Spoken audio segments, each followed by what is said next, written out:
Well, what do we have here? Eh? Well, I was thinking about being in front of you guys. I was thinking about when I get a chance to be in front of you guys. If you don't know who I am, my name's Asim. I am the younger and more handsome brother to Cass. God, that was cringy as hell. So yeah, Cass is away. He's not here at the moment, so I thought that I'd fill in just because I'm a really nice brother, not because he's paying me to do this. Arsenal. Let's talk about it. Brighton on the weekend. How am I feeling? First and foremost, I want to say what a performance to go and dig in deep and get the result, even if it was a penalty shootout against Crystal Palace. I was nervous to say the least once we kind of conceded that goal from Mark Guéhi. I don't know. I feel as though in that game we should have definitely, scored more goals and such. But these things happen. And I want to say this first and foremost, that if this was any other team, I know for a fact that, you'd hear comments like, oh, this is what champions do, this is how they win. And if it was any other team, I know for a fact, the first thing that you'd be hearing is, oh, this is what champions do, and that's how you win the league. And if you want to win the league, then you have to dig in deep and get the result. But because it's Arsenal, then we were on the kind of side of life where, oh, you should have scored more goals. And, oh, you spent X amounts of million for a striker. And, oh, that should have been an easy game for you to win.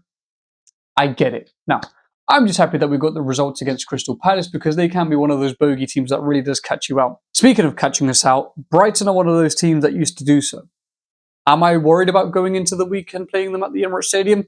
Absolutely not. And I'm not just saying that because I'm an Arsenal fan. I'm pretty sure that many fans out there know. I'm pretty sure that many fans out there could agree with me too. Nonetheless, out of the last 5 games, Arsenal have won 4, lost 1 to Aston Villa. Out of the last 5 games for Brighton, we've got 1 win, 2 draws, and 2 losses. Just saying. So when we look at numbers, because of course I could be a liar, numbers don't lie, everything's on record for us to win. As far as it comes to scoring goals, we've got a higher XG. When it comes to, conceding goals, we've got a lower expected goals. That's the thing, that's how I pronounce it. When it comes to goals conceded, we've got a lower amount too. When it comes to things like set pieces and corners, we've got a higher amount. We've got less people getting carded during games against, oppositions. So everything is literally in our favour. Not to mention we have the likes of Havertz back in training too. But before speaking about Havertz, I wanted to mention someone who I thought was very, very crucial against our win at Crystal Palace, whether it was on penalties or not. During the game, Christian Norgard. What a player. Vital. I think his kind of know-how, his knowledge, his maturity, the fact that he's prem-proven, he's been in situations like this before where you have to kind of dig deep and such, him being able to kind of apply that knowledge to the situation and pass it on to the other players around him is very, very crucial. It's kind of one of those situations where it's, kind of like a teacher teaching a student, because, again, he's been in the game, no pun intended, for a very long time. So yeah, I wanted to touch on Christian Norgard really quickly before moving on. Now, let me talk about the lineup. If I'm going with the lineup that I predict will happen, I'm going to say goalkeeper, David Raya, right back, Timber, right centre-back, Saliba, left centre-back, Calafiori, left back, Miles Lewis-Skelly, centre mid, or in the DM position, I'm going to have Martin Zubimendi, then going to have Declan Rice, and I'm going to have Martin Odegaard, keeping it safe. Right wing, Bukayo Saka, left wing, Gabby Martinelli, and up front, I'm going to say Victor Gyökeres. Speaking of Victor Gyökeres, despite the penalty going in, and I'm very happy that it did, we need to provide him with more service.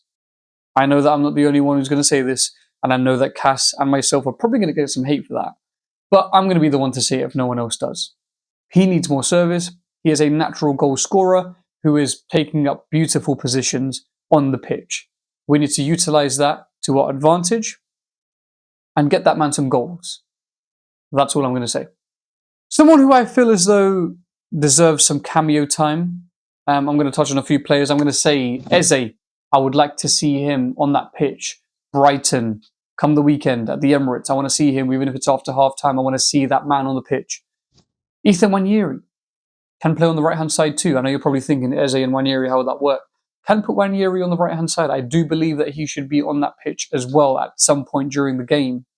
Havertz, obviously, just came back into training. He definitely won't be playing.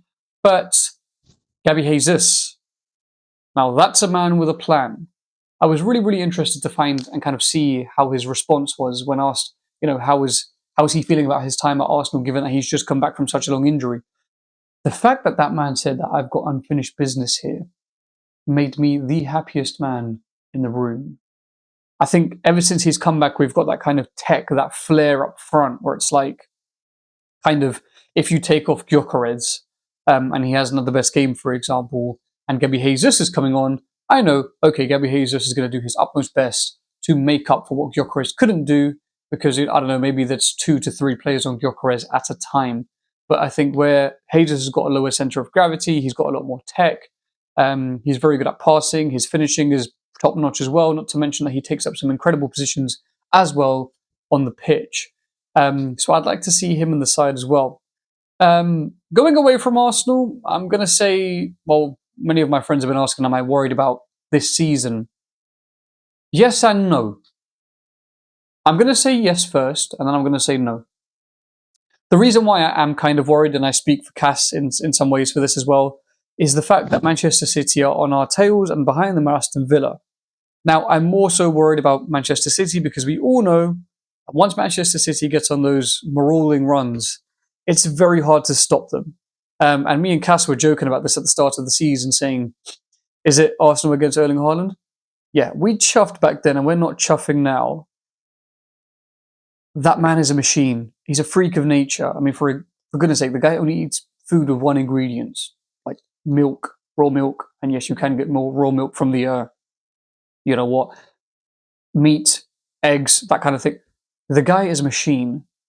Every time my live score app goes off and I see Manchester City's name pop up, I don't even need to check who the goal scorer is. I already know who the goal scorer is. Okay? Or somehow he's involved. And it's not just those like scraping those 1-0 wins, it's the 2, 3, 4-0, 4-1s, 3-1s. They are winning with conviction. Aston Villa just behind them are someone who I don't feel as though kind of have any chinks in their armour just yet. The chinks that I'm talking about are injuries. Now, I could be wrong, and I'm probably going to get slated in the comments if I am, but I feel as though Morgan Rogers, first and foremost, very, very, very good players. I'm so glad that he's getting his flowers that he finally deserves. But what I will say is, if they do manage to pick up a few injuries, I'm going to give it 2. I'm going to go for, believe it or not, I'm going to go for Morgan Rogers or Andre Onana in the middle, or potentially McGinn. One of those players gets injured, there will be a different Aston Villa that we see. Now, that's not me saying that Unai Emery isn't a genius, because I think that he is. I mean, yeah, he didn't have the best time at Arsenal, but a fantastic manager nonetheless. But squad depth is very, very important in the Premier League. I mean, look, for example, and it's not an excuse, but Arsenal have lost arguably, top 3 clubs in the Premier League, the most injuries. Top 3 clubs. We are one of those top 3 clubs that have the most injuries in the season, and we are only, a point or 2 ahead of Manchester City? Given that we had those players not injured, I think the gap would be higher from us and Manchester City. But that's just facts.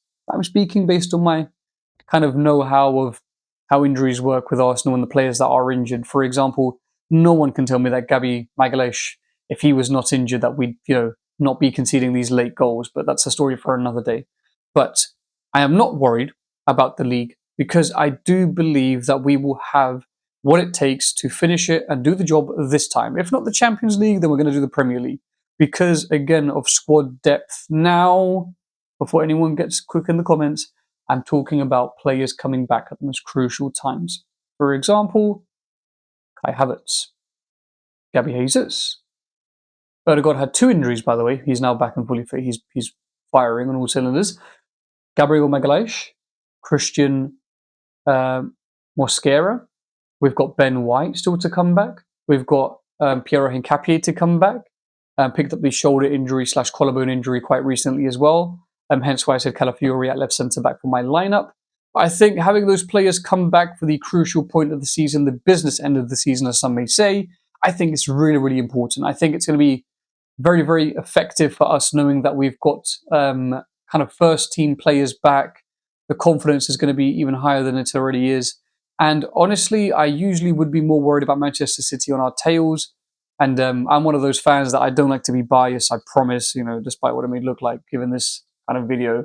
But please don't slate me in the comments.